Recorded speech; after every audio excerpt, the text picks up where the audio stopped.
Good evening. তো এই যে নারায়ণপুরের মেলার এই পাশ থেকে ওই পাশে যাওয়ার জন্যে হচ্ছে এই সাঁকো মতো করে দিয়েছিল, আর ওপর দিয়ে লাইটিং দিয়েছিল, আর নিচে না পুকুর, বেশ সুন্দর লাগছিল। এর ওপর দিয়ে হেঁটে গিয়ে ওপাশে করেছিল কাশ্মীরে যে যুদ্ধটা হলো সেই যুদ্ধের একটা অংশ এখানে তুলে ধরেছিল।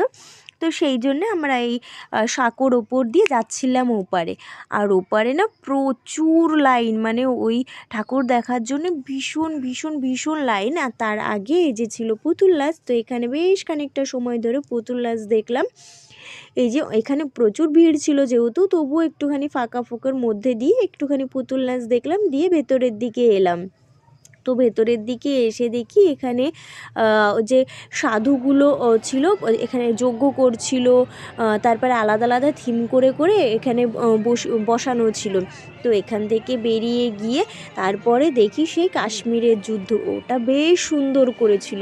আর ওখানে জানেন তো সত্যিকারে মানুষরা আর কি সেজে বসেছিল, তো সেটা একটু অন্য রকম লাগছিল। সেটাও বেশ মানে একটু অন্য রকম। এতক্ষণ দেখে আসছিলাম যে পুতুল দিয়ে সাজানো, এখন দেখি যে মানুষরা সব দাঁড়িয়ে আছে বা বন্দুক নিয়ে নিয়ে যুদ্ধের একটা থিম তৈরি করেছে, সেটাও বেশ মজাদারই লাগছিল আর ভীষণ ভালো লাগছিল।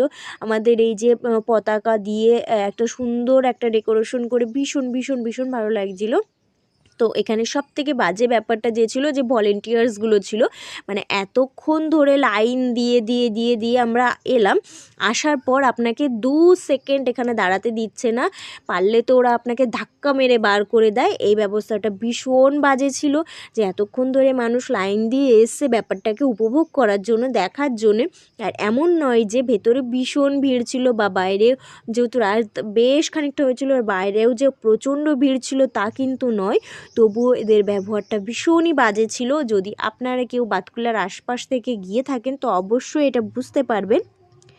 যেহেতু আর সবথেকে বড় ব্যাপার ছিল, মানে ছোটো ছোটো মেয়েরা মানে নিজেদেরকে কি ভাবছিল জানি না, তো ওরা বেশ বাজে ব্যবহারই করছিল সবার সাথে। তা যাই হোক, সব মিলিয়ে এখানকার ঠাকুরগুলো বেশ সুন্দর হয়েছিল। শেষমেশ এসে এই যে আবারও সেই রাধাকৃষ্ণ, যাকে না দেখলে রাস পূর্ণিমা একেবারে অসম্পূর্ণ থাকে, এখানেও তার নীলাই দেখানো হচ্ছিল।